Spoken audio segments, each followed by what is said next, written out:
Hi friends, half KG mutton తీసుకొచ్చారు. అందులో bones separate చేసి మెత్తటి మటన్ ముక్కలు సన్నగా కట్ చేసుకొని వేరే దాంట్లో వేసి మనం ఒక గిన్నెలో వేసి కడిగి చిల్లు బుట్టలో వేసుకోవాలి. వాటరు కాగిపోతాయి. అవన్నీ మళ్ళీ బౌల్లో వేసుకొని గిన్నెలో ఉప్పు పసుపు వేసుకోవాలి. అలా మూత పెట్టేసి ఉడకబెట్టాలి. కొద్దిగా నీళ్లు ఇంకిపోయిందాక ఉడకాలి. ఇందులో పోషకాలు అయితే వాటర్లో పోతాయి కదా, అందుకోసమని ఇంకిపోవాలి. ఆ తర్వాత ప్యాన్ పెట్టుకొని ఒక టీ గ్లాస్ ఆయిల్ వేసుకొని ఆయిల్ కాగిన తర్వాత మనం ఉడకబెట్టుకున్న మటన్ ముక్కలు ఆయిల్లో వేసేసుకోవాలి.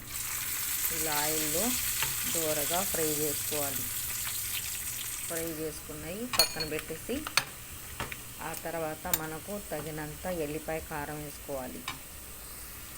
ఎల్లిపాయ కారం, అల్లం వెల్లుల్లి పేస్ట్ ఒక స్పూన్ వేసుకోవాలి. ఎందుకంటే పిల్లలు తింటారు కదా, ఘాటుగా ఉంటుంది. అందుకోసమని ఒక స్పూన్ వేసాను నేను. మీకు సరిపడా మీరు వేసుకోండి.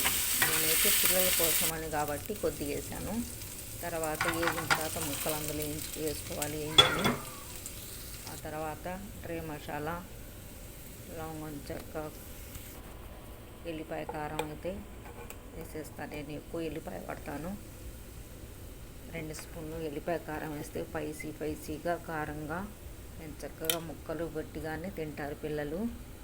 స్టామినా ఉంటుంది పిల్లలకి ఇలా చేసి పెట్టుకుంటే. తర్వాత ధనియాల పౌడరు, లవంగం చెక్క, ధనియాలు వేయించి పెట్టుకున్న పౌడర్ చల్లుకోవాలి. ఆ తర్వాత ఒక బౌల్లో తీసుకొని గార్నిష్ చేసుకోవాలంటే కొత్తిమీర కంపల్సరీ వేసుకుంటాను ఫ్రెండ్స్. నేను ప్రతి కూరల్లో కూడా కొత్తిమీర వేయాల్సిందే. తర్వాత ఒక ఉల్లిగడ్డ కట్ చేసి అలా పెట్టేసి గార్నిష్ చేసుకోవాలి. పిల్లలు పెట్టుకుంటే మంచిగా స్టామినా ఉంటుంది. పెద్దలైనా తినొచ్చు, ఎవరికైనా కూడా అన్ని విధాలుగా కూడా మంచిది. తింటే మసాలా ఎక్కువ ఉండదు కదా.